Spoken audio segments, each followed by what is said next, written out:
live show, everybody. Yes, good luck. Oh, Lord.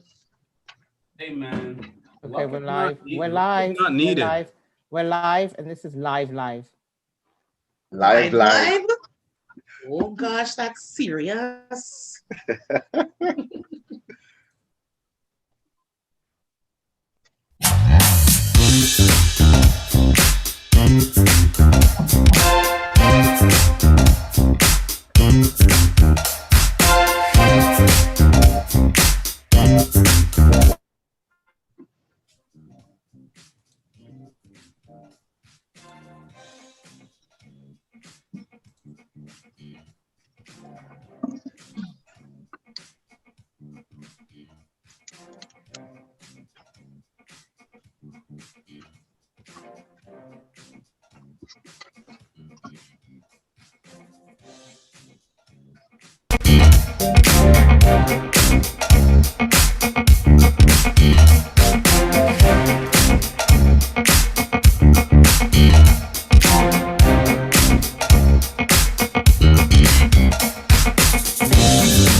Welcome, everyone. Welcome, everyone, to the first official launching of Join the Chat. So this is a place and a platform right here where every single voice matters. Every single person's opinion is important. We're just trying to empower everyone just to be able to speak and also to be heard.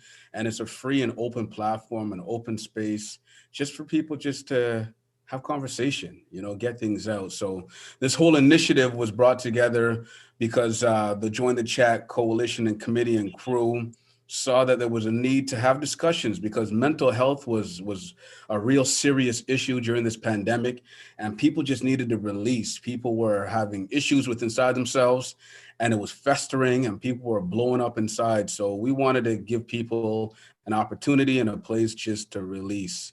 So I am your host, your moderator for the evening. I am Renford, Mr. Bojangles, for those of you who know me. And if you don't know, it's in the background. So just read it and we can go with it. All right. I have joining with me today, three lovely co-hosts. I'm going to start first with the distinguished Mr. Joe. Unmute yourself. Say what's up. Hello, everyone. Thanks for having me. Excited to get this conversation started. No doubt. And they say she is the life of the party. This is Kimmy. Hi. And also Happy with to us, be here. hey, glad to have you as well. And we also have the cool, calm, collected Mr. Andre on the platform here today. Andre, big up yourself. Yeah, man. Welcome, everyone. Good day, good day. Looking forward to the show today. Another intriguing, interesting topic discussions. Yeah. Well, we're here to have some real conversation. We're here to have some honest conversation. And at the end of the day, all we want to do is to be able to hear your view. I'm not trying to push or pressure any messages on anyone here. this afternoon. But again, I thank you for just joining us today. All the viewers who are viewing this, thank you for tuning in, and it will go live to YouTube. So if you like what you see, and if you don't like what you see, still share it with everybody that you know. You know what I mean? Share it on all social media platforms, anything that you have.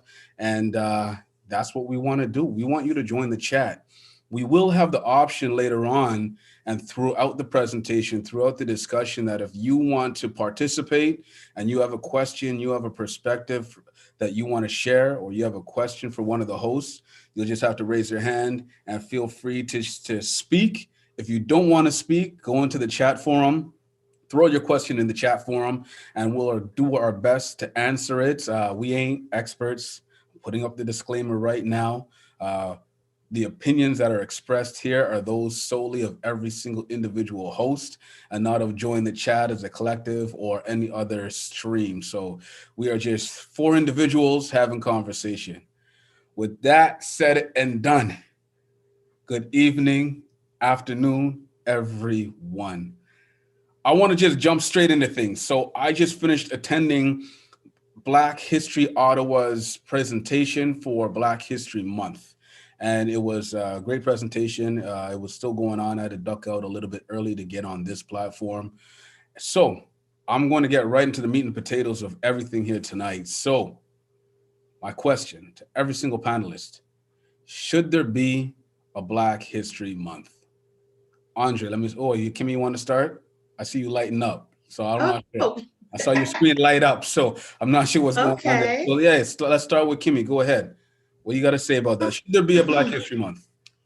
You know what? I appreciate that there is a month that is dedicated. Unfortunately, it is the shortest month, but I definitely think that Black history is something that should be an ongoing pouring of information and knowledge. And, I appreciate what we got, but I feel it's a little limiting. Okay, a little limiting because the month of February is so short. Shortest month of the year. Andre, talk to me. What do you feel about Kimmy's perspective in terms of it being the shortest month, is limited, or just your opinions on should there even be a Black History Month?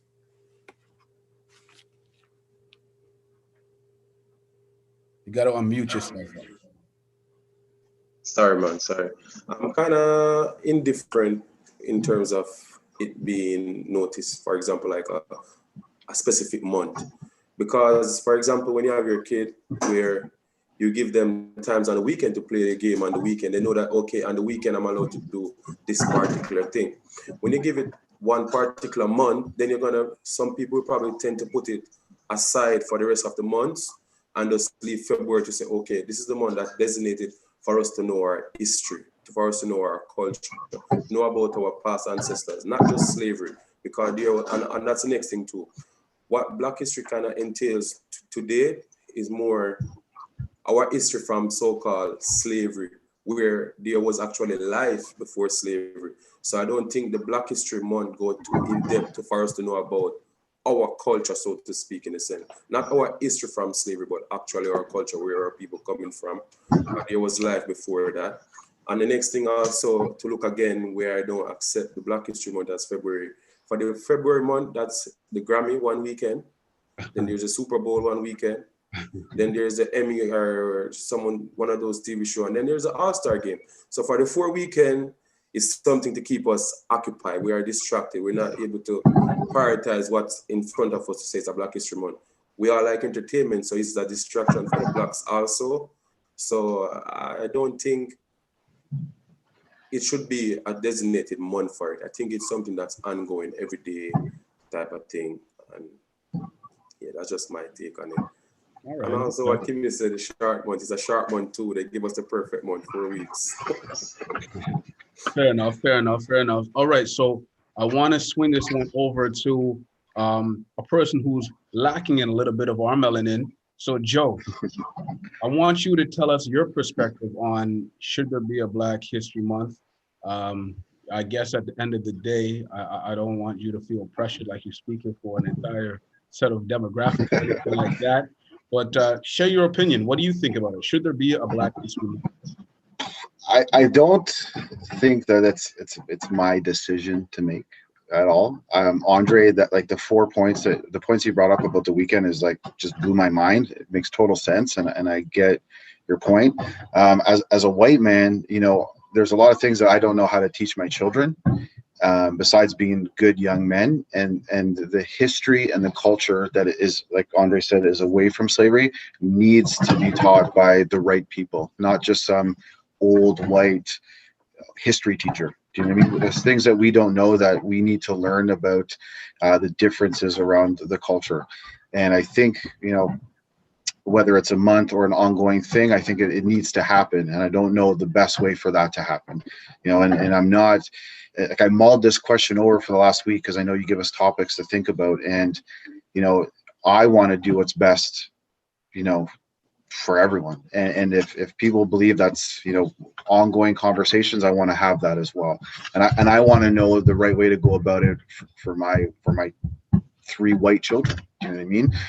And you know, it's a tough topic to think about, but it needs to be spoken. And I think the narrative around it needs to be changed, and it needs to become more of an ongoing topic. You know, it's you're right. Like, you know, February, it doesn't start and end there.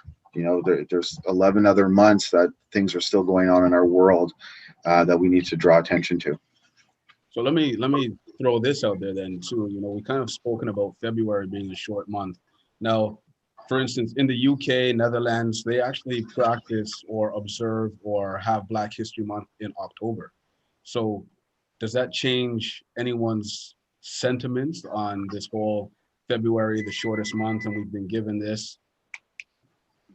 No, but if you even check October too, in England, if you really check it, there's always Premier League going for that 4 weekend too. Just looking at it that way, you understand what I mean? So at the end of the day, it's coming on to Christmas time. The game is getting serious. So you tend people are really, again, if it's our Black folks, Black people are embedded into sports, we're embedded into entertainment. And with October, as I said, if you watch a Premier League in England, October time, coming on October time, it's getting serious, competitive. Everybody want to tune to their game.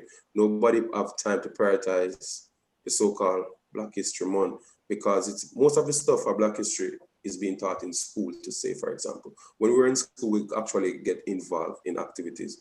But as an adult, when we're working now, we don't really, if you question yourself, when was the last time in February you actually, for example, probably do something that's reflective of the Black history, meaning reading a book or looking online, doing little research and stuff like that, because we're busy, right? So being the Black history being in February for me or October, it doesn't really make much difference, because in the real world, we are distracted by some other day-to-day thing. For example, as I say, entertainment in the sense of football and stuff like that. And also the reason we can also question, how did they come up with the October? How did they come up with the February?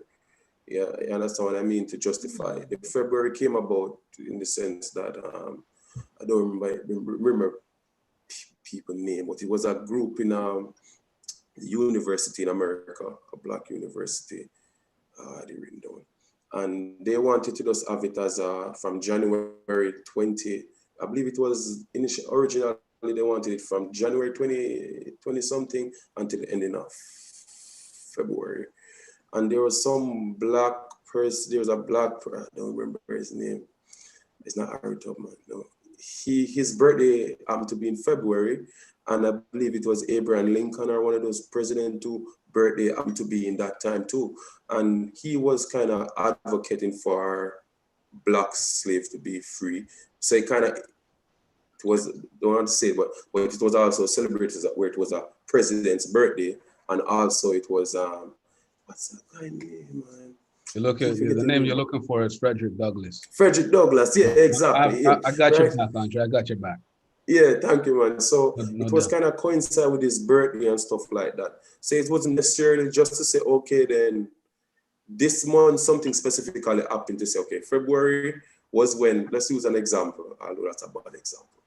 When majority of the slave came to the Western world, let's say an example. Or October, because some freedoms or some slave fighters rebel, something that's substantial to us, then to say, okay, then it's for blacks. But when you check it out, there was a president, as I said, there was a president born in February, and it was Frederick Douglass' birthday also. And I believe Valentine's, there was something that included Valentine's for it to be in February too, right? So if you look at it, what was the initiative behind choosing February, and what's the initiative behind choosing October? I don't really get that concept. So to be honest, it's just a facade to me, I think, to be honest with you. All right, I want to just interject real quickly. So you're in your statements and as you're speaking, continually you keep saying they, they created it, they gave us this day.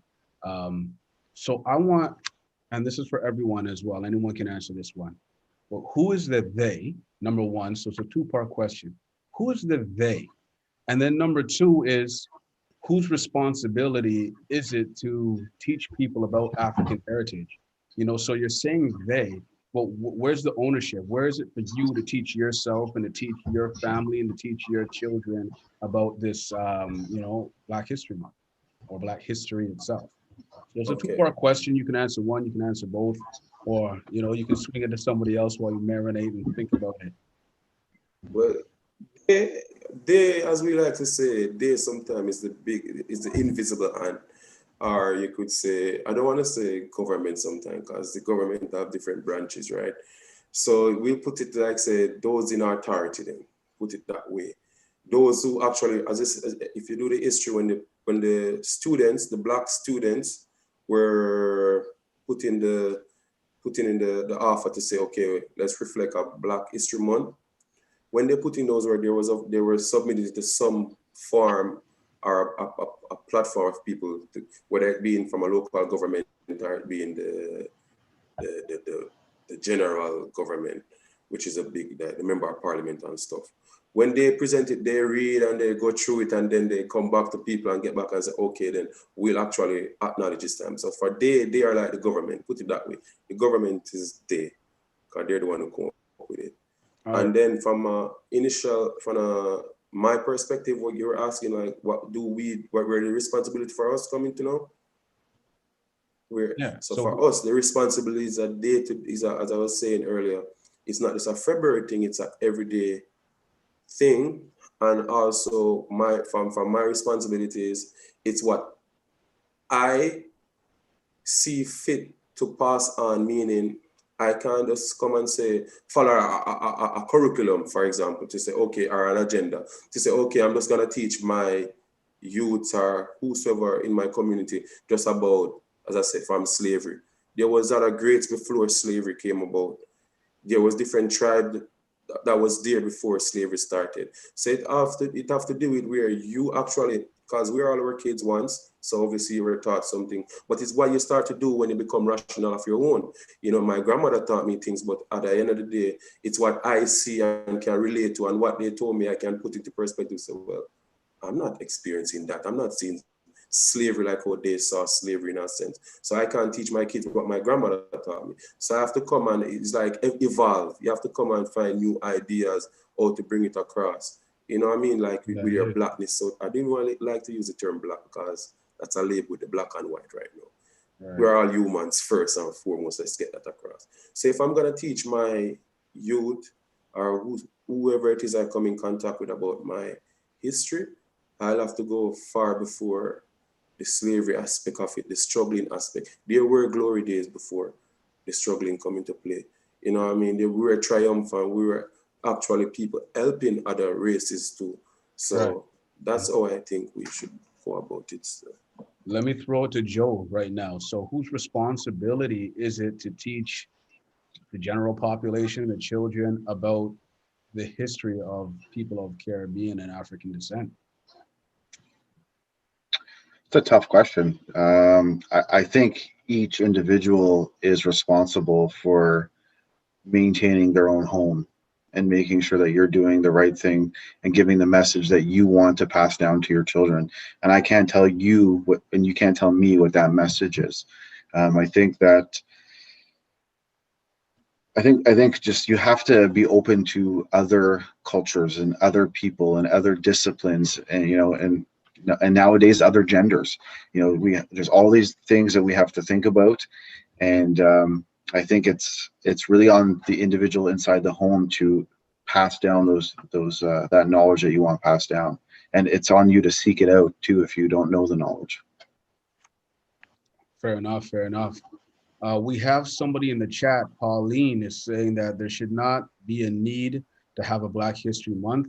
It means that we are not really equal. Kimmy, any perspectives on that comment? Yeah, I think that's a really, really great point, Pauline. Thank you for pointing that out. It's interesting because with more information and education, I think would come more understanding of where Black people are, right? Like where we're at right now as a people. And Black history is something that it teaches you, yes, from what I've learned in Black History Month as a Black woman, you learn about Rosa Parks and Martin Luther King, you know what I mean? Write a essay on how these people helped Black people or whatever, but there really is nothing else, at least that I've learned. And really it's through my own journey of wanting to know more and stuff, because I too fell victim to the society. When you ask the question about who is they, to me, they is the system, right? And the system is set up in ways that, has Black people kind of caught up in a vacuum of madness, whether it be the judicial system or the prison industrial complex or the drug epidemic with the mollies and the perks and the this and the that, or the killing of each other. You know what I mean? Bleaching out of the skin, the cake soap, and a whole heap of layers of madness we're going through. But we ain't learn about that stuff in February. You know what I mean? Learning about those things on a regular basis. So there are certain systematic layers that has our own people really oblivious to what's going on, how it ended up that way. And I think it'd be beneficial for the whole world because, melanin, I love the cafe latte. Props up to all my lightly melanated and mega melanated people, because we all have a little bit. But at the same time, I feel like people that look like me are in a lot of trouble up here. And we're very oblivious to how we got here and how we're going to get out. Or we definitely can't look today to pull us out of that, I hear you. Great points. Andre, let me ask you a question. I just wanted to say something to what Kim was saying, where as I say, remember last week we had a discussion with the labeling and stuff. It just in my core just feel wrong when we say Black, white, Chinese, and all that. Brother, it's just one human race, if we're going to be honest, just one, and it's just mankind. The only difference we have is a woman and a man. That's the difference. So I just want to get that point across. So sometimes we may talk in the day-to-day tone and language, and we may say the white man this, but I'm just want to get that out. It's just because we're programmed to speak like this way. But to be honest, it's just one race. This is a humankind. Black, white. The white man is from the Black man, if you want to be honest. The Chinese man is from the Black man. So we're not going to say, oh, they're not Black. They are. So we just say we are humans. So it's a human race. And the difference for me is the womankind and the mankind, the woman and the man. That's the difference. No complexion different. Because he has a genital. We have a genital to produce, I mean, he has a heart. It's the same thing. And the Almighty make us as one, man, to be honest with you. So. Yes, but we also have differences, though. There's certain differences that people all together are going to experience. Yeah, my fingerprint is different. My fingerprint is different. Your personality is different. Characteristics are different. But the main thing at our core is what? We have a heart. We have a soul inside of our body. We have a mind, and you can't touch it. You have emotions, you have feeling.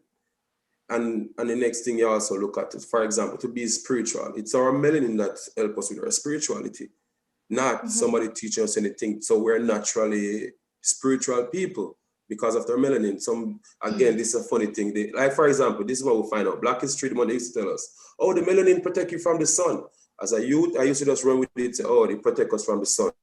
But my white friend Ryan Barr used to play with us in the sun too, and I never seen him get burned up. And I'm just like, oh, Brian, oh, Ryan, them can play in the sun. In Jamaica, we have multiple people, right?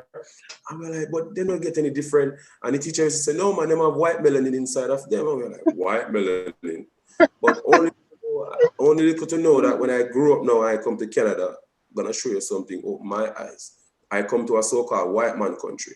And that's when I started to get real, not knowledgeable history that's respectable in the sense of there was actually good Black leaders before. You guys had civilization before slavery, all of that stuff. And then to find out that melanin actually helped us with our spirituality. I'm like, what? I thought it was just to protect us from the sun. So at the end of the day, sometimes we're just programmed to speak in certain way and using certain terms. Because to be honest, I don't see as Miss Pauline Thomas said, it's just a way to create it, make it seem as if you guys are equal, like have a month for yourself. No, you can't do that. It's like I said with your kid, if you tell your son you can't play the video game on Monday to Friday, in his head, the reason why he can't play is because, oh, it's school time, I have to prioritize school. But on the weekend, I can do whatever I want. So for us, if we get that treatment, so what's the other months for? To be honest, like. Fair enough. Wait, one second. I want to hear Joe's view on this. So we hear it a lot where we say, yo, we're of one human race, we're one humankind. Is that, is that a reality that people don't see color? It's funny that you say this. So, like when the whole Black Lives Matter thing was going down, I texted a friend of mine and, I said, like, I love you. I don't see color. And he texted me back. He's like, you do see color. He goes, I need you to understand that you see color. Like, you're white, I'm Black, and that's totally okay. And it was the first time in my life that I just like realized, like, okay, yes, like I don't judge, but I do see it, and I have to acknowledge that. And it was a learning process for me. But like you guys were saying, we're 99.9% the exact same. You peel the skin away, and all our body on the inside is the exact same, and there's no difference. And I get all your points that you're saying about Black History Month, and to me it makes sense. When you're showcasing something for a month, then how can that be equal? That makes totally sense. That makes sense to me. And yeah, it's like I'm still learning. I'm turning 40 this year. I'm still learning, and I hope that more people can be open-minded like myself to make the changes necessary that need to be changed. Because stuff does need to happen. Let me throw this at every one of you. Did you know that originally when Black History Month was, I guess, originated in the 1970s in US, it was actually called Negro History Week. And the whole purpose of it was to urge Americans to seize the opportunity to honor the two non-often neglected accomplishments of Black Americans in every area and endeavor throughout the American history. In knowing that information, does that by any stretch of the imagination change your perspective as to why this holiday or this celebration came about? Kimmy, let's start with you. Well, I definitely think that that's a great intention, to spotlight. And it's difficult because when you live in a society that predominantly has a certain type of looking people, I think that it's admirable that there is a specific time that they're like, hey, we do things too. You know what I mean? So I think that the intention is really good, but the way that the world is set up, I mean, how is the world set up? Tell me how the world is set up. Well, the world is set up where we are, as much as God made us all the same and all that other stuff, the world ain't set up like that. We don't rotate like that. Me as a Black woman is gonna go through a completely different experience from a white woman. You know what I mean? A white woman is gonna have a different experience from a mixed race person. We're all gonna have different experiences in this thing of life, right? So the fact that nobody was really acknowledged and still is lacking in acknowledgement for their accomplishments, the fact that, back when it started, They wanted to spotlight Negroes that accomplished something, because in this society, we're programmed to believe that we ain't Chautauqua. What We was ain't that? Chautauqua. We came from Pooh. We're part animals. You know what I mean? We weren't even considered humans for a certain amount of time. And then we're, as in media, right, we'll showcase, big people that, make millions and woo, woo, woo, and all that other stuff. But we're playing, the slave movies all day, all the time. Yes, a massa, no, a massa. It plays on the psyche, like if that's what you are, you know what I mean? So the fact that they wanted to spotlight people that did a little something, something, so that somebody that looks like me, I can look up to them and say, hey, that person looks like me. I can maybe do something with my life. If it just started as a week, I guess a month is graduated. I guess we rising on up. Thanks. All right, so let me do this then. Let me flip it. So what about those countries and those areas that are predominantly with melanated people, the Africas, the Caribbeans? So are we still feeling oppressed in the Caribbeans, where we're the majority, and we literally 100%. we're living our history? Sometimes we the worst over there. In here, sometimes we the worst over there, because there's so much competition and so much hatred around amongst the people that you're supposed to be loving and family with. Right. There's a lot of division within Caribbean communities and within. It's a mess. It's a mess where people are literally bleaching their skin to look lighter. You know what I like? In your mind, man, stop the cap. Andre, stop the cap. I see your lips moving, Andre. You're on mute. I'm not sure if you wanted to say something to that. Repeat the question. Oh, so my question was just, we were speaking about the systems, and we're talking about, I think, predominantly Canada or North America, and the majority not being people of the melanated demographic. So what about places like the Caribbean and the Africas? Are they not celebrating a Black History Month? Do they not have a pride in their history? How are things there? And then Kimmy went on her tangent and talked about how in the mind they're messed up and they're bleaching and the cat and something about the cat, but me don't know what she talk about. But to be honest with you, first to touch on the first point we were talking about, the slavery the Negro Week started in the 70s, and the purpose of that was so that people can be, I'm trying to paraphrase it, basically go look over their history to see where they come from in America. That was the key point they touched on, in America. That was the initial stage, right? To be honest, I'm not, again, the popular views now are in the media where they make it seem as if Black life or Africanism or slave, whatever it is for Black, started in America. No. There were other great Blacks before it even reached to America. You understand what I mean? So in the first thing, if I'm gonna acknowledge that the Negro Week is to reflect on Black Americans who overcome struggle, and no, that's just a portion of it. No. So I'm just going to correct you on that. Not the Black Africans who struggle, the Black Africans whose, again, it was to honor those people of African descent, and their accomplishments were neglected from the American history books. And they wanted to acknowledge those Africans who in every area, in every endeavor throughout the history contributed, but their accomplishments were minimized or not spoken about at all.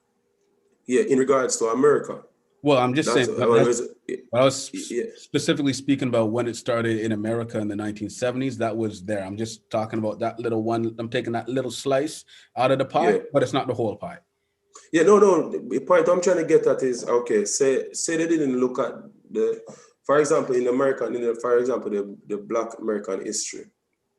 Maybe they wouldn't put Harry Tubman and say his name again, like Frederick Douglass, and them. Maybe they weren't in the book initially, like to be mention of like Frederick Douglass in the 70s, but maybe in the 80s, going on to the 90s, when it started to grow, like in the Caribbean, and they started noticing in Canada and stuff like that, they start to put it in books. But my whole thing is, if you're doing the whole Black or the history of the thing, you actually have to make mention of the forefathers before it come to America. You understand what I mean? I'm not trying to fight. I'm not trying to say those who fight it, the struggle to help or to help us to where we are today are in that time in the 70s to say in America wide. To get at what I'm getting at, for example, in the Caribbean, for example, there we notice Black History Month. Reason why we have the Western curriculum, the book, the school system like England. So if they're studying, we're gonna study it too.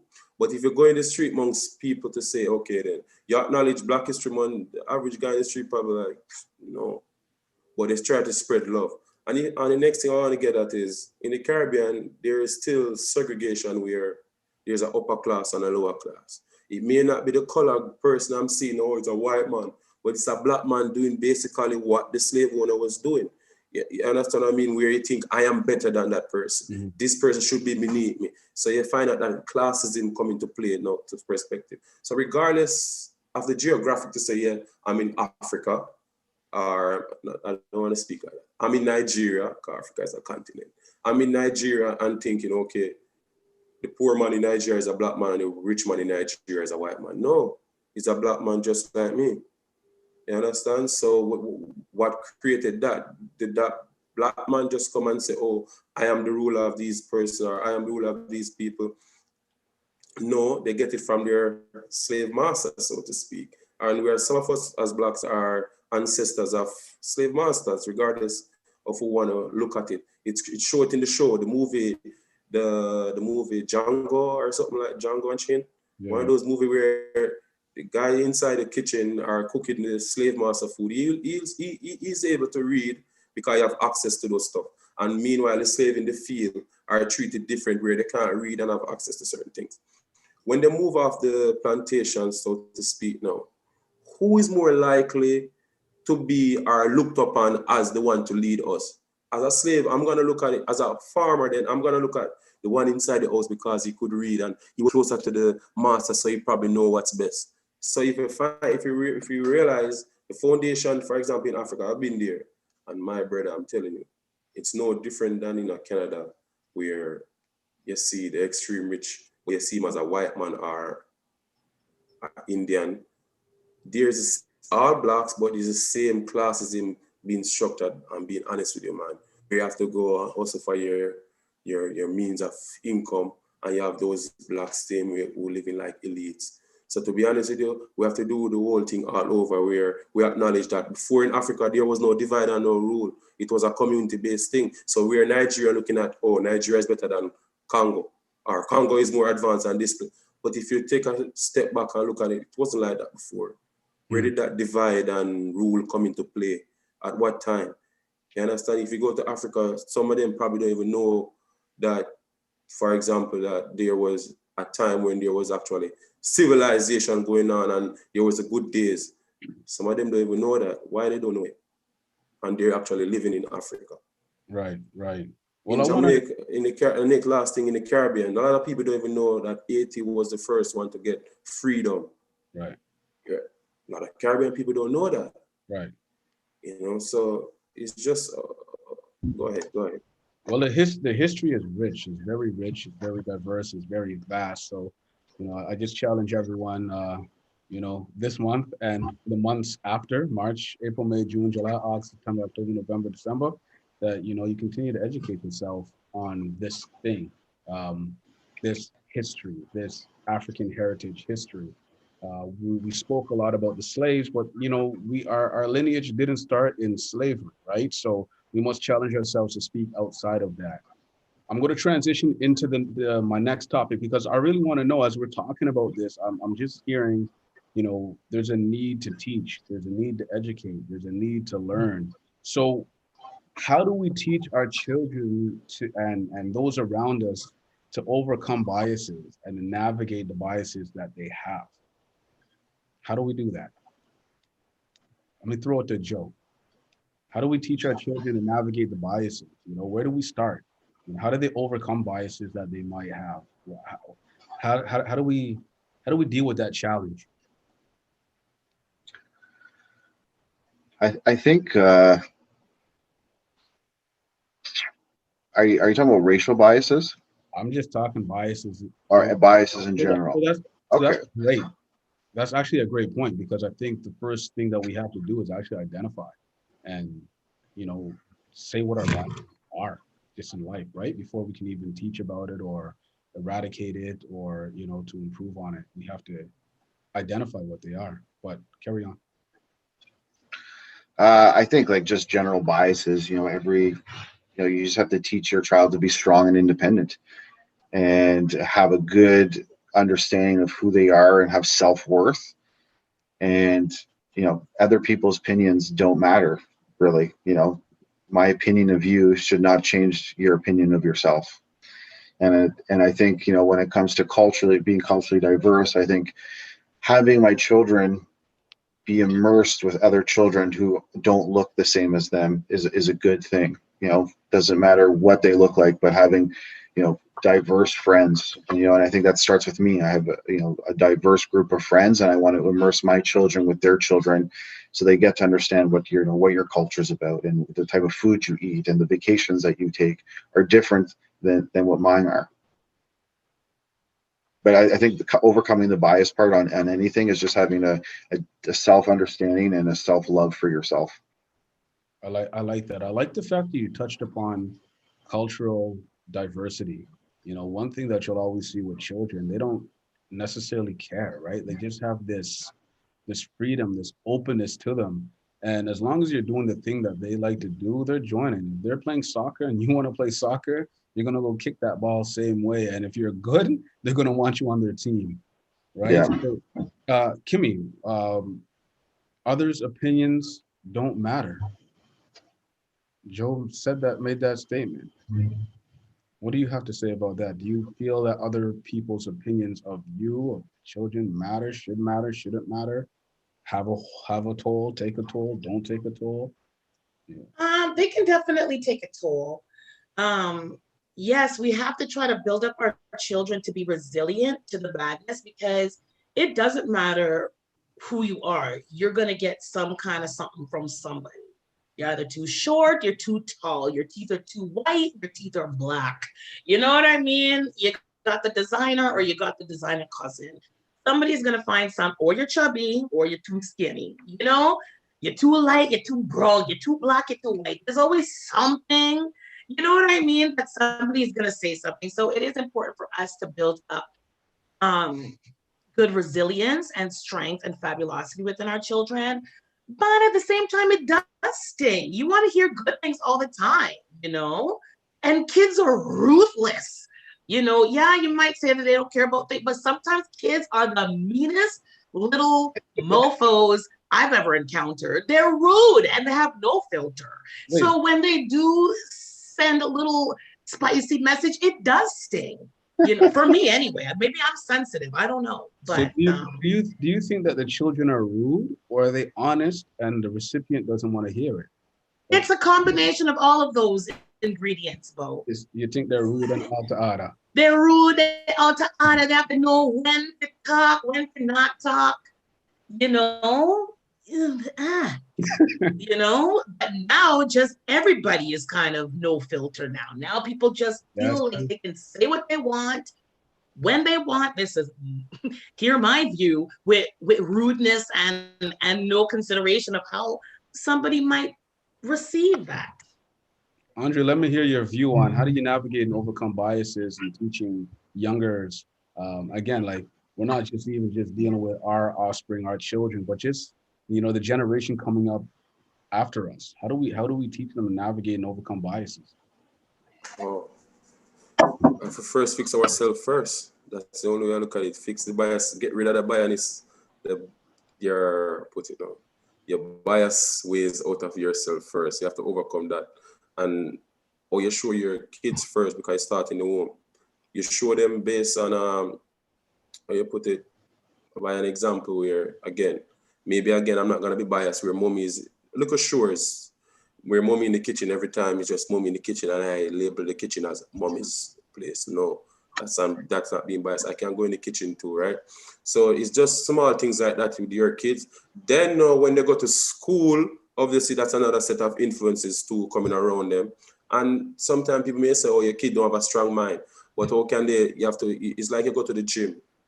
If you lift a 5 pound weight every day, you're not working out. If you get 10 pound, you'd go every day, but you have to increase the burden. You have to overcome obstacles. Then you know your true character. So say now I teach my youth now in the house not to be biased, but he's only with daddy. He's not being, what you put it, he's not free to speak certain way because he's not around his age group. And with daddy, there's that automatically fear. So you respect your father, you don't say certain thing. Then here he goes to school now. That's where the trouble comes in now. You see other kids doing stuff. Then he come home, ask me a question. Oh, can't I do this? This kid said he did that. Then they start to, that's where the whole discussion come into play now. So for me, if you want to get rid of anything or want to instill anything into your kid, you have to start it from home when they're 1 year old, 2 year old, 3 year old.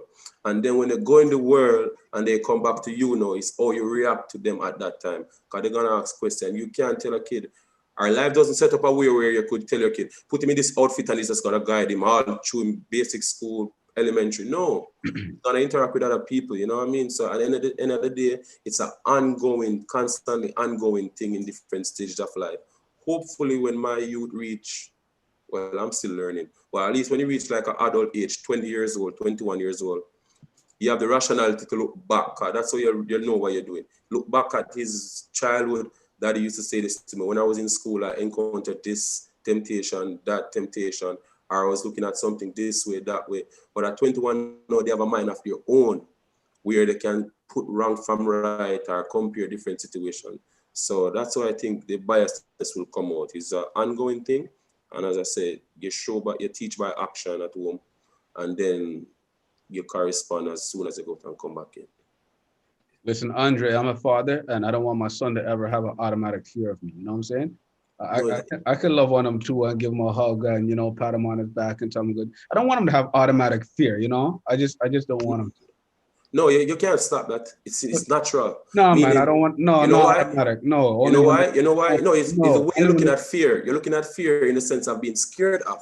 When I said fear, no, he don't want to do something wrong and upset his dad. That's the kind of fear. Like I fear my dad growing up, but out of that fear, no, I had so much respect for them. I would never go in the street to do something that's gonna cause them to get a bad complaint about me.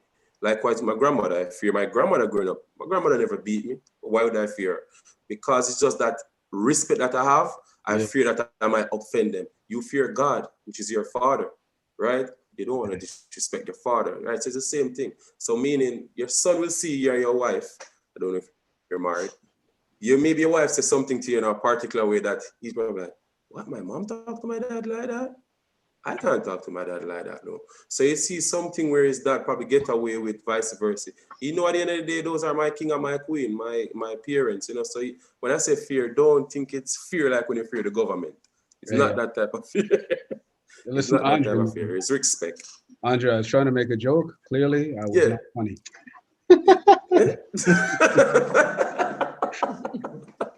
Hey, yo, Joe, I want to bring it to you real quickly, man. So do you think there's any good biases that one can possess? Oof. I'm going to toss that one up to Kimmy. I can cook. I can dance. What? I think those are stereotypes, but I see where you're going. Andre, let's kick it back to you, man. Do you think are there any positive biases that a person can possess? No, it can't be biased and it's positive, you know. Meaning the only way you can look at it, for example, where I don't see where it can be biased and it's a good thing, to be honest with you, you know. Because for example, if I'm gonna be biased to say I'm keep thinking of analogies, and every time I play it in my head, it's like if it come out, it's gonna be, you know, create a thing that's not good. For example, I'll use my wife, for example, then. Say me and her go in the store and something happened and somebody probably thinks she did something and automatically I'm gonna believe what my wife said. Does naturally want to believe what your wife say, right? Or your family member or whoever you say. But when you push come to shove, we realize that she was wrong. At the end of the day, what do I do that time? Am I gonna be like, well, she was right, stuff like that. Hopefully you guys have a conversation about it, but the fact that you are biased, that you're going to believe your wife before anybody else, wouldn't that be a positive bias to have, that you're her supporter, you're her champion, you're there for her, you're her support. And then when you find out that what she did is not correct, because I don't want to say wrong, Yeah. but it might not be correct. And then you can have that conversation in private, but just that bias of, that's my wife, so I'm going to back her up. I think that's a good bias to have, no? That keeps the household nice. Yeah. That's what I was saying. But towards my wife, it would be good at home to say, yeah, he had my back. But maybe at the time, for example, say we're at court, every majority will be looking at me like, whoa, that's bias. He was wrong. Like he assumed this, he assumed that.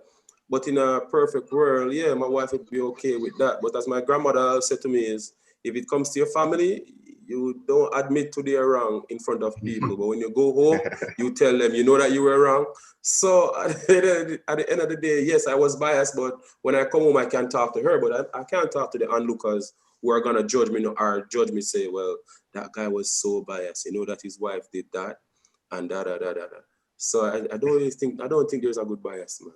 Like, well, I'd love to meet your grandmother, man, because your grandmother, I'd love to know your grandmother, because she sounds well wise, man. And she could probably, give me some teachings.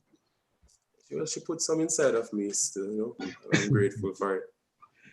During this pandemic, man, we're winding to an end of this discussion, but during this pandemic, I have an issue, and every so often I get these brown and orange envelopes coming to my doorstep with a smiley face on it. Amazon, I'm going to Amazon like crazy. I'm going to Costco. I'm going to these Walmarts. Where are you guys going during this pandemic to get your stuff? Me not have the money for shop. Broke, like, I don't know. I wish I could see the smiley faces from Amazon. I want, but I don't even know the list of my priorities right now. But I got a good wish list though on Amazon. Go to the regular supermarket like superstore, and Walmart. Everybody goes to Walmart. So yeah, we go to this big chain store. Yeah, go Amazon. Well, not me. My wife shop online at Amazon sometimes for stuff like deals. She gets some deals at Amazon.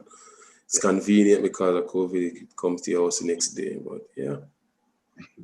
Yeah, I definitely crush Costco. A family of 5. We're weekly shoppers there. I try to stay out of Walmart. I can't stand Walmart. Yeah. Why not?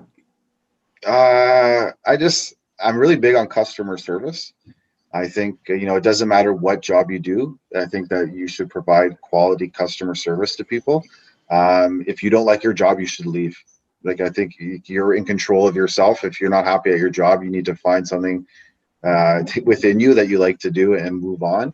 And I think, like, I used to work at Walmart, and I know like the level of customer service that was like expected of me when I was working there. This is almost 20 years ago.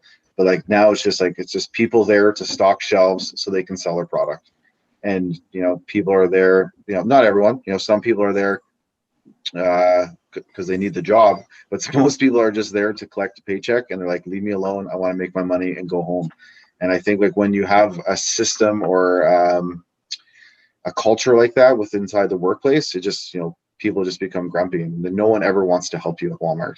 Costco, I find their customer service is fairly good, but yeah, I spend way too much money there because there's nowhere else to go. Yeah. Hey, Pauline wants to know if we think that if Amazon is taking over this world. Yes, 100%. Kim? 100. I think so. I mean, the TV shows is on there now. People signing up for this Amazon Prime, where you can get your stuff in 2 days. They built a huge, I don't even know what they're doing in that place, but it's huge, just outside of Ottawa. And, Costco people get paid very well.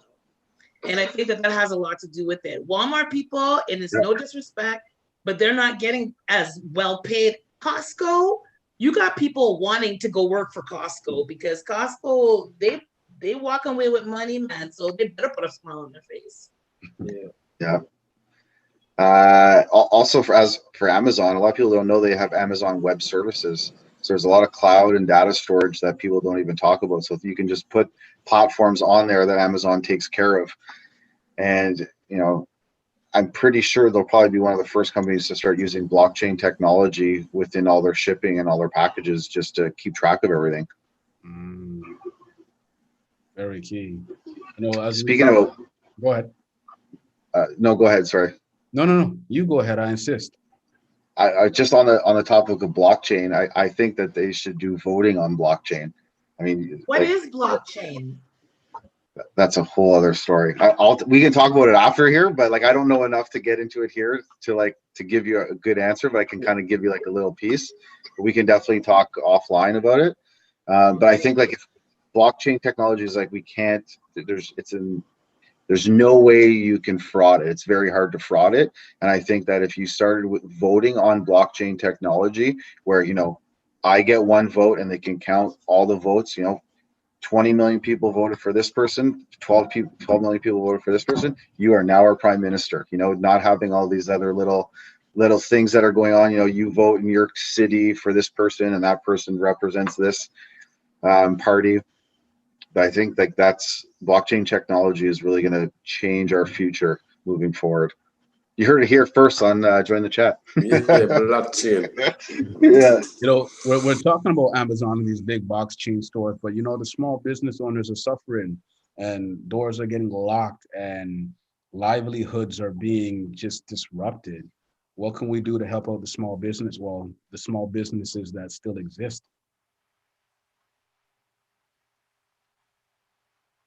Shop there. I think that's all we can do when they're open. Small businesses need to move online and adapt before they're just squashed. The world is moving into more technology based, and you have to keep up with the times in order to thrive in this. Yeah, Andre, any perspective on that? How I can help the small business? Yeah, how can we help the small businesses to survive, to keep afloat? When you say we, you have a specific what Andre individually can do, or how can you, Andre, help the small business? Oh, can't have an answer, can't know for answer, Well, I don't know. The support, as Joe say, I guess we can just support them when we can, but we can't. We're not allowed to go outside because your business is already closed. So if their business are closed, we can't support them. And most of the small business, and then you have to also look at the business that are being affected, really, which industry, small business industry, because you have construction companies that are small companies that are not really impacted by the COVID. Right. The restaurants now are small, the smaller restaurants now, you could say they are, affected because they depend on people coming in. Some of them don't do the Uber Eats and the food that, I don't know the other one. Uber Eats and Skip the dishes. Skip the dishes. You're about cash for dishes. See? Skip the dishes. And I believe I was seeing it last year where they were actually complaining. The small companies were saying that, for example, a food may cost $10 to buy, and when you order the food, it's for $10, then you pay $12 because of the skip dishes. When you check it out, the skip dishes is getting $4 out of that 12, and then they have to pay a tax. So eventually, basically paying the food carriers. So it's very hard to see small business. Well, I was reading actually a thing that was showing that 1/3 of small businesses are unsure if they will ever be able to reopen. This is according to the Canadian Federation for Independent Businesses, 1/3. And one of the problems is some of these companies never forecast the pandemic.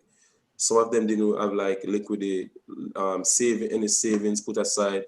Some of them was probably in the stages of just started like 2 years ago. So they actually repaying their debts on their credit card, overhead costs and stuff like that.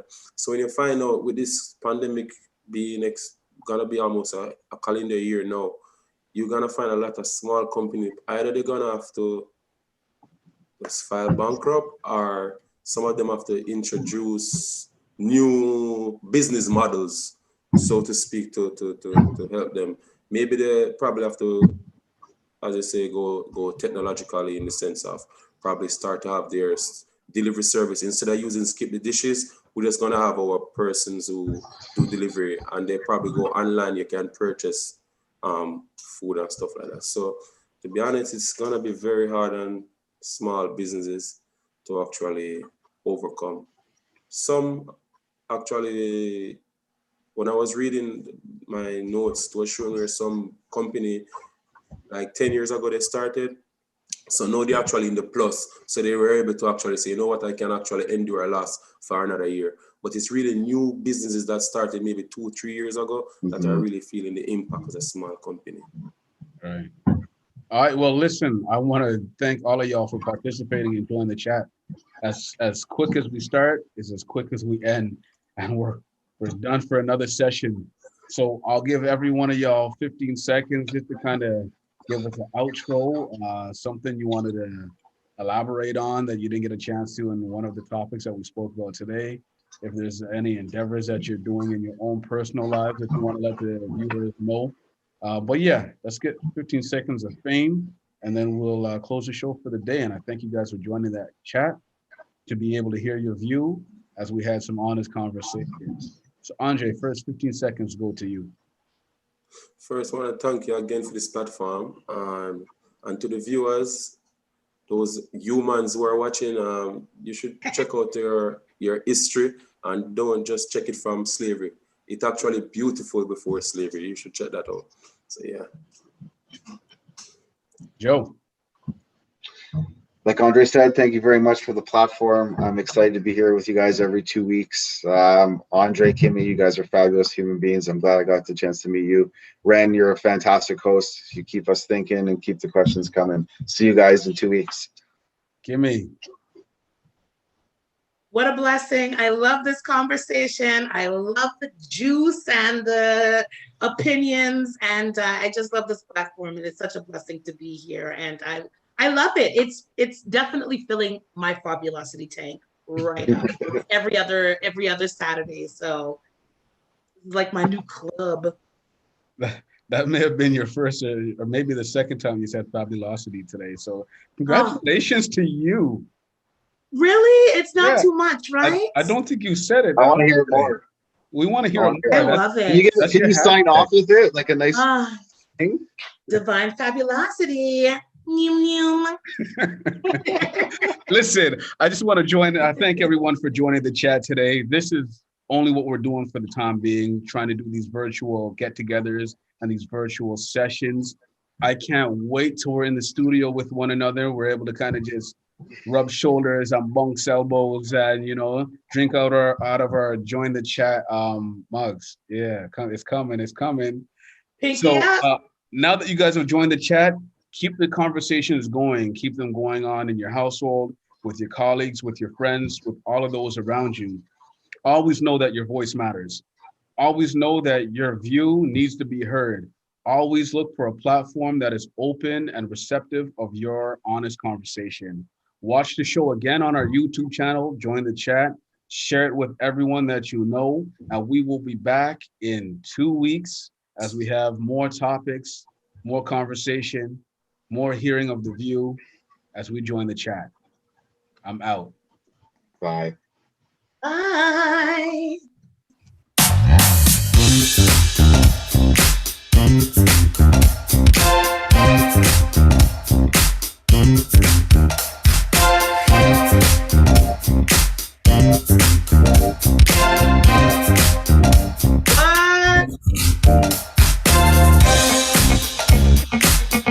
Yes.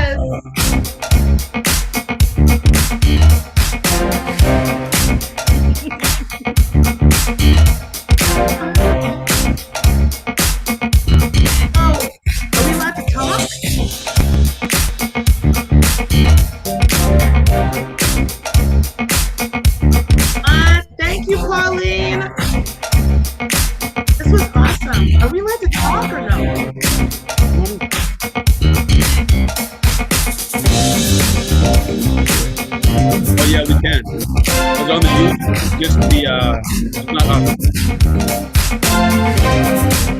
The live is off?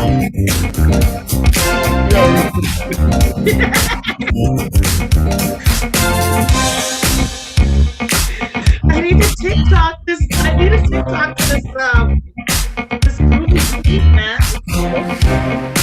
I can rock to it.